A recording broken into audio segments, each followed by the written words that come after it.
آج انشاءاللہ میں تیسرے پارے کا خلاصہ آپ کے سامنے پیش کروں گا۔ تیسرے پارے کے شروع میں اللہ تعالیٰ نے انبیاء کے درجات کو بیان کیا، تلک الرسل فضلنا بعضهم علی بعض، کیونکہ اس سے پہلے جو دوسرے پارے کا اختتام ہوا تھا اس میں داؤد علیہ الصلاۃ والسلام کی فضیلت کو بیان کیا گیا تھا جنہوں نے جالوت کو قتل کیا۔ تو اللہ نے فرمایا کہ انبیاء ہیں جن میں ہم نے بعض کو بعض پر فضیلت دی ہے، ورفع بعضهم درجات، اور بعض کو تو بہت زیادہ ہم نے فضیلت دی ہے۔ تمام مفسرین کہتے ہیں اس سے مراد محمد صلی اللہ علیہ وسلم ہے۔ اسی پارے میں قرآن مجید کی ایک بہت اہم ترین آیت جس کو آیت الکرسی کہا جاتا ہے وہ بھی ہے۔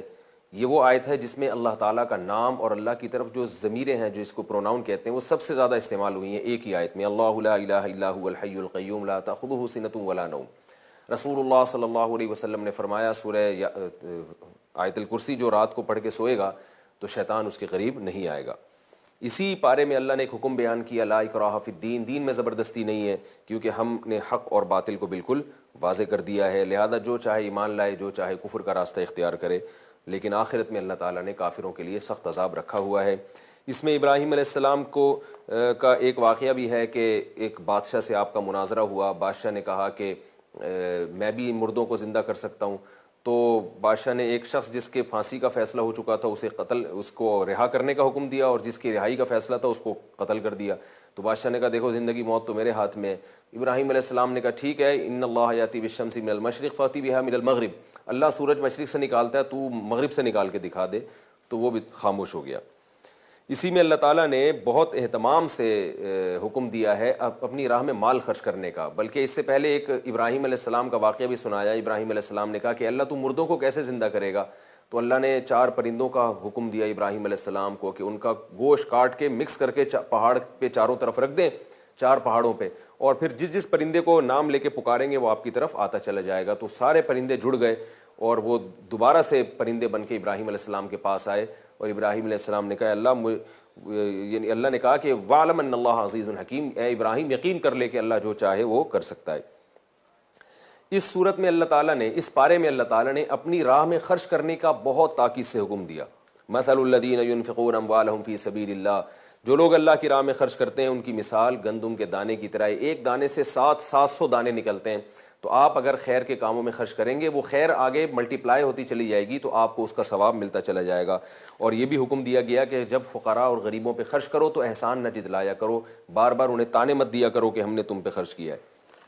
اور اللہ تعالیٰ نے اس میں یہ بھی حکم دیا جس کو عشر کہا جاتا ہے کہ جو زمین کی پیداوار ہے اس میں بھی اللہ کا حصہ نکالا جائے، یعنی زمین کی پیداوار میں بھی غریبوں کا حق ہے جس کو عشر کہا جاتا ہے، جو الحمدللہ مسلمان دیتے ہیں۔ اور یہ بھی بتایا کہ زکوٰۃ کن لوگوں کا حق ہے، للفقراء الذین احصروا فی سبیل اللہ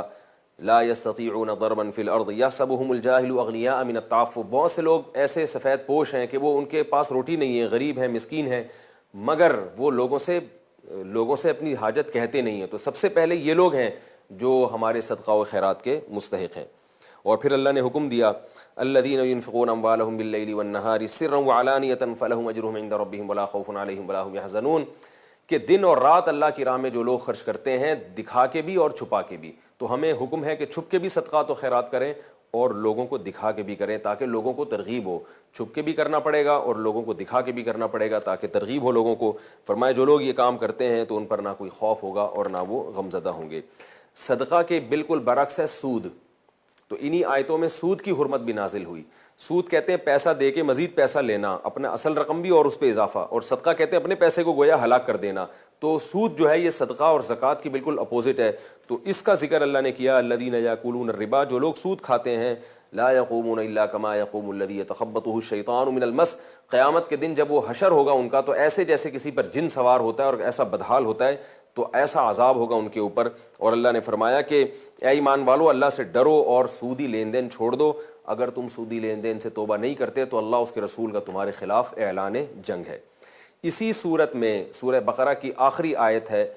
آخری رکوع سے ایک رکوع پہلے تیسرے پارے میں ایک طویل ترین آیت بھی ہے جو قرآن کی سب سے لمبی آیت ہے۔ اس میں اللہ تعالیٰ نے معاملات کو لکھنے کا حکم دیا، یا ایھا الذین آمنوا اذا تداینتم بدین الی اجل مسمى فاکتبوہ، جب بھی کسی سے کوئی ایگریمنٹ ہو، مالی لین دین ہو، تو زبانی کلامی پر اکتفا مت کرو، بلکہ تمام ایگریمنٹ کو ریٹن فارم میں لایا کرو اور اس پر گواہ بھی بنا دیا کرو، 2 مردوں کو یا 1 مرد اور 2 عورتوں کو گواہ بنا دیا کرو، اس کا بھی حکم ہے۔ اور پھر سورہ بقرہ کا جو اختتام ہوا ہے وہ اس پر ہوا کہ پہلے بنی اسرائیل کا تذکرہ تھا اس صورت میں کہ جنہوں نے اللہ کی نافرمانی کی، تو اللہ نبی صلی اللہ علیہ وسلم پر جو لوگ ایمان لاتے ہیں ان کو دعا سکھا رہے ہیں کہ تم یوں نہ کہا کرو کہ ہم سن تو رہے ہیں مگر نافرمانی کریں گے، ہم مانیں گے نہیں، نہ، بلکہ کیا کہا کرو کہ اے اللہ ہم نے سن لیا اور ہم اس پر عمل بھی کریں گے۔ اور پھر اللہ سے یہ دعا بھی مانگا کرو کہ ربنا ولا تحملنا ما لا طاقت لنا به واعف عنا واغفر لنا وارحمنا، اے اللہ ہمیں معاف کر دے، ہماری مغفرت کر، ہم پر رحم فرما، انت مولانا فانصرنا علی القوم الکافرین،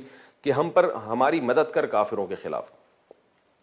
تو یہ سورہ بقرہ ختم ہوئی ہے۔ اس کے بعد اسی صورت میں، اسی پارے میں، تیسرے پارے میں سورہ آل عمران شروع ہو رہی ہے۔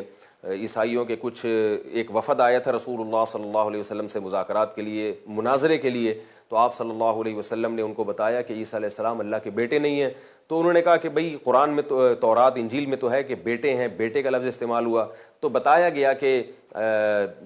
جو ہے تورات اور انجیل اور قرآن، یعنی اللہ کے کلام میں کچھ آیتیں متشابہ ہوتی ہیں اور کچھ محکمات ہوتی ہیں۔ وہ آیتیں جو ذو معنی ہوتی ہیں ان کو محکمات پہ پیش کیا جائے گا، یعنی قرآن کی ایک آیت کو دوسری آیت سے اس کی تفسیر کی جائے گی، یا تورات کی ایک آیت کو دوسری آیت پہ رکھا جائے گا۔ تورات اور انجیل اور قرآن میں ہے کہ اللہ جیسا کوئی بھی نہیں ہے، نہ اس نے کسی کو جنا، نہ وہ کسی سے جنا گیا، تو اللہ کا بیٹا نہیں ہو سکتا۔ تو یہ مجازن بیٹے کا اطلاق اگر ہے تو مجازن اطلاق کیا گیا ہے، حقیقی معنی میں نہیں ہے۔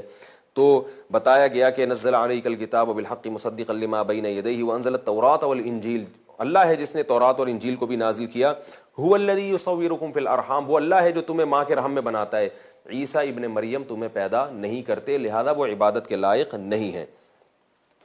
اور اللہ نے یہ بھی حکم دیا کہ بہت سے لوگ جو ہے نا متشابہات، جو قرآن میں جیسے آتا ہے کہ الرحمن علی العرش استویٰ، اللہ تعالیٰ عرش پر ہیں، رحمان کی پنڈلی ہے، رحمان کے ہاتھ ہیں، اللہ رات کے آخری حصے میں حدیث میں آتا ہے آسمان دنیا پہ آ جاتے ہیں، تو اس قسم کی چیزیں متشابہات ہیں جن کے ظاہری معنی تو ہمیں معلوم ہے، اس کی پوری حقیقت اور اس کی پوری کیفیت پر ہم مطلع نہیں ہو سکتے۔ تو اس لیے اللہ نے بتایا کہ جو فتنہ پرست لوگ ہوتے ہیں وہ ان آیتوں کے پیچھے پڑتے ہیں اور احکام کی آیتوں کو اگنور کر دیتے ہیں، اور جو راسخین فی العلم ہے وہ کہتے ہیں بھئی اللہ اعلم بمرادہ، جو اللہ نے اس سے مراد لی ہم اس پر ایمان لاتے ہیں۔ ہم ان آیتوں کو جو بالکل واضح ہیں، جس میں اللہ کی قدرت، اللہ کی طاقت بیان کی گئی ہے اور نماز، زکوٰۃ اور ہمیں مختلف احکام دیے گئے ہیں، ان کے در پہ رہتے ہیں، یہ راسخین فی العلم ہے۔ تو اللہ فرماتے ہیں کہ راسخین فی العلم کے راستے پر چلو، اور اللہ سے دعا بھی مانگا کرو لا تزغ قلوبنا بعد اذ ہدیتنا وہب لنا من لدنک رحمۃ انک انت الوہاب، کہ اللہ ہمارے دلوں کو ایک دفعہ جب ہم ایمان لا چکے ہیں تو ہمارے دلوں کو پھر اپنے راستے سے دور مت کرنا، شیطان ایسا نہ ہو کہ ہمیں وسوسے ڈال کر دین برحق سے دور کر دے۔ اسی پارے میں اللہ تعالیٰ نے ایک اعلان بھی کیا ہے کہ ان الدین عند اللہ الاسلام، یہ بہت اہم حکم ہے کہ دین اللہ کے ہاں صرف اسلام ہی ہے۔ تو صاف بتا دیا کہ اسلام کے علاوہ کوئی بھی دنیا کے کسی بھی مذہب کو فالو کرے گا تو قیامت کے دن وہ قطعاً قبول نہیں کیا جائے گا۔ اور اللہ تعالیٰ نے اس میں یہ بھی حکم دیا کہ وہ لوگ جو اللہ کی آیات کا انکار کرتے ہیں، پیغمبروں کو ناحق قتل کرتے ہیں، وَيَقْتُلُونَ الَّذِينَ يَأْمُرُونَ بِالْقِسْطِ مِنَ النَّاسِ، اسی طرح دنیا میں کوئی بھی حق کی دعوت دے رہا ہے تو اس کو بھی جو بھی قتل کرے گا فَبَشِّرْهُمْ بِعَذَابٍ أَلِيمٍ، تو ان کو دردناک عذاب کی خوشخبری سنا دیجئے۔ تو دنیا میں کوئی بھی کسی بھی حق پرست کو قتل کرے گا، چاہے وہ کسی بھی پلیٹ فارم سے حق کو بیان کر رہا ہے، اور دوسرا اٹھ کے اس کو اگر مار دیتا ہے تو اس کی بہت سخت وعید ہے کہ اللہ آخرت میں اس کے لیے دردناک عذاب ہے۔ جو بھی کسی حق پرست کو قتل کرے گا، آج لوگ پیسے کے لیے جو ہے نا وہ صحافیوں کا قتل کر دیتے ہیں جنہوں نے حق بات کو شائع کیا، یا علماء کا قتل کر دیتے ہیں، تو سارے اس وعید میں داخل ہیں۔ اسی صورت میں اللہ تعالیٰ نے یہ بھی حکم دیا یا یتخذ المؤمنون الکافرین اولیاء من دون المؤمنین، اے ایمان والو مومنین کو چھوڑ کر کافروں کو اپنا رازدار مت بناؤ، کیونکہ ان میں بہت سے کافر ایسے ہیں جو تمہارے دشمن ہیں اور وہ تمہیں نقصان پہنچا سکتے ہیں۔ اسی پارے میں اللہ تعالیٰ نے بتایا کہ مختلف دور میں، مختلف وقتوں میں اللہ تعالیٰ کی عادت رہی ہے کہ مختلف لوگوں کو اپنے دین کی دعوت کے لیے اور کے لیے منتخب کرتے ہیں، اپنا خاص مقرب بناتے ہیں۔ انہی میں اللہ نے بتایا ان اللہ اصطفیٰ آدم، اللہ نے سب سے پہلے آدم کو چنا، ونوحا وآل ابراہیم وآل عمران علی العالمین، نوح علیہ السلام کو، آل ابراہیم کو، آل عمران کو، تمام جہان والوں پر اللہ نے فضیلت دی ہے. یہ سب ایک دوسرے کی اولادوں میں تھے. اور پھر اللہ تعالیٰ نے حضرت مریم کا بھی واقعہ بیان کیا. وہ حضرت عمران کی بیوی نے، جب ان کی زوجہ نے منت مانی تھی کہ میرا جو بیٹا پیدا ہوگا تو میں اسے مسجد اقصیٰ کی خدمت کے لیے وقف کروں گی، مگر بیٹے کے بجائے بیٹی پیدا ہوئی تو ان کا نام مریم رکھا گیا. اور اللہ نے پھر بتایا کہ حضرت مریم علیہ السلام پر اللہ کا کیسا فضل ہوا، وہ کیسی عبادت گزار تھیں. اور پھر حضرت مریم کو فرشتوں نے بشارت دی کہ آپ کی شادی کے بغیر، زوج کے بغیر اللہ آپ کو بیٹا دے گا. اور پھر اللہ تعالیٰ نے حضرت عیسیٰ علیہ السلام کو پیدا کیا. اور حضرت مریم جب پریشان ہوئیں کہ میرے تو بغیر شوہر کے بیٹا پیدا ہو گیا، لوگ مجھے تانے دیں گے، تو اللہ نے بتا دیا کہ ہم آپ کی برات کا اعلان کریں گے. اور یہ بیٹا ایسا مبارک بیٹا ہے، یہ ولد الزنا نہیں ہے، ایسا بیٹا ہے وَيُكَلِّمُ النَّاسَ فِي الْمَهْدِ وَكَهْلًا، یہ ماں کی گود میں خود گواہی دے گا، لوگوں سے ہم کلام ہو کے کہے گا کہ مجھے اللہ نے اپنی قدرت سے پیدا کیا ہے، میں ولد الزنا نہیں ہوں. اور یہ بڑھاپے میں بھی لوگوں سے کلام کرے گا. بڑھاپا تو کہ حضرت عیسیٰ پر آیا نہیں، اس سے پہلے آسمانوں پہ چلے گئے، تو اس سے صاف پتہ چلتا ہے کہ حضرت عیسیٰ قرب قیامت میں نازل ہو کے ادھیڑ عمر کو پہنچنے کے بعد بھی لوگوں سے ہم کلام ہوں گے، اور تاکہ اور پھر اس طرح سے قرآن کی آیت پوری ہوگی. اس کے بعد اللہ تعالیٰ نے اسی صورت میں حضرت عیسیٰ علیہ السلام کے ساتھ جو بنی اسرائیل نے، یہودیوں نے ظلم کیا، اس کو بھی بیان کیا ہے کہ اللہ نے حضرت عیسیٰ کی نبوت کے اور برحق ہونے کے دلائل کے انبار لگا دیے، مگر یہ حسد میں جلتے رہے. بالآخر حضرت عیسیٰ کو قتل کرنے کی کوشش کی، لیکن اللہ فرماتے ہیں کہ ہم نے حضرت عیسیٰ علیہ السلام کو آسمانوں کی طرف اٹھا لیا.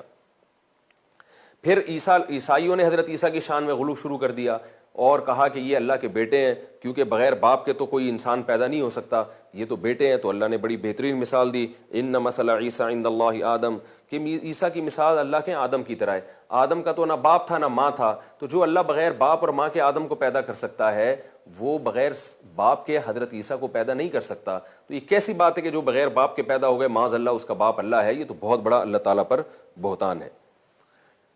اور پھر بتایا گیا کہ اے نبی، اگر یہ اب بھی نہ مانے تو ان کو مباہلے کا چیلنج دیں کہ آؤ اپنے خاندان کو لے کے، میں بھی اپنے خاندان کو لے کر آتا ہوں، جو برحق ہوگا اللہ تعالیٰ اس کو باقی رکھے گا، دوسرے کو ہلاک کر دے گا. مگر عیسائی اس وقت ڈر گئے اور نبی صلی اللہ علیہ وسلم سے مباہلے کے لیے تیار نہ ہوئے. پھر اس میں عیسائیوں کو ایک نرم انداز سے دعوت دی گئی ہے کہ اے اہل کتاب، آؤ ایسی بات کی طرف جو ہمارے اور تمہارے درمیان متفق ہے. اللہ نعبد الا اللہ ولا نشرک بہ شیئا، کہ ہم اللہ کے سوا کسی کی عبادت نہیں کریں گے اور اللہ کے ساتھ کسی کو شریک نہیں کریں گے. یہی انجیل کی اصل دعوت ہے، توحید. حضرت عیسیٰ نے کبھی نہیں کہا کہ میں اللہ کا بیٹا ہوں، یہ تم نے حضرت عیسیٰ کی طرف منسوب کر دیا ہے. یہی انجیل کی بھی دعوت ہے، یہی قرآن کی بھی دعوت ہے. آؤ اس دعوت پر ہم اور تم دونوں ایمان لاتے ہیں اور ضد اور انا کو ترک کر دو. اسی پارے میں اللہ نے یہ بھی بتایا کہ مشرکین یہ کہتے تھے کہ اللہ ہم سے خود ہم کلام کیوں نہیں ہوتا. اور یہ بھی بتایا گیا کہ حضرت عیسیٰ ابن مریم کبھی بھی یہ نہیں کہہ سکتے کہ میری عبادت کرو، کیونکہ ما کان لبشر ان یؤتیہ اللہ الکتاب والحکمہ، کسی بشر کی یہ مجال نہیں ہے کہ اللہ اس کو نبوت عطا کرے اور وہ لوگوں کو اللہ کی طرف لانے کے بجائے اپنی طرف لانا شروع کر دے. یہ پیغمبروں کی شان نہیں ہے، پیغمبر اس کے لیے دنیا میں نہیں آتے. اور اسی پارے میں اللہ تعالیٰ نے یہ بھی بتایا کہ وَمَن يَبْتَغِ غَيْرَ الْإِسْلَامِ دِينًا فَلَن يُقْبَلَ مِنْهُ. پہلے پچھلی آیت میں بتایا تھا ان الدین عند اللہ الاسلام، کہ دین اللہ کے ہاں صرف اور صرف اسلام ہے. اس آیت میں اور واضح کر دیا کہ جو اسلام کے علاوہ کسی اور کو دین کو مذہب بنائے گا، فَلَن يُقْبَلَ مِنْهُ، تو اس کا یہ مذہب کبھی بھی قبول نہیں ہوگا. وَهُوَ فِي الْآخِرَةِ مِنَ الْخَاسِرِينَ، اور وہ آخرت میں خسارے والوں میں سے ہوگا. لہذا جو لوگ بھی حق کو چھپاتے ہیں، تورات اور انجیل میں بھی اسلام کی حقانیت تھی، تو ان کے لیے دردناک عذاب ہے. الا الذین تابوا من بعد ذلک واصلحوا، ہاں توبہ کا دروازہ کھلا ہوا ہے، آج بھی وقت ہے، توبہ کر لو. اور آخری میں آیت میں پھر دوبارہ اسی مضمون کا تکرار کیا، ان الذین کفروا وماتوا وهم کفار، کہ جو لوگ ابھی بھی اسلام کو نہیں مانتے اور وہ ان کی موت اس حال میں ہو جائے کہ وہ کفر پہ ہی مر جائیں، تو فلن يقبل من احدهم ملء الارض ذهبا، تو اگر وہ عذاب سے اپنے آپ کو بچانے کے لیے زمین کے برابر بھی سونا اگر دیں گے، تو اللہ تعالیٰ فرماتے ہیں کہ وہ سونا قبول نہیں کیا جائے گا. اور ایسے کافر کو اللہ کے عذاب سے کوئی نہیں بچا سکتا. اولئک لہم عذاب علیم، ان کے لیے دردناک عذاب ہے. وما لہم من ناصرین، اور کوئی بھی ان کا مددگار نہیں ہوگا. اللہ تعالیٰ سے دعا ہے کہ اس پارے میں جتنے بھی احکامات آئے اللہ ہمیں دل و جان سے سمجھنے اور قبول کرنے اور اس پر عمل کی توفیق عطا فرمائے۔ وما علینا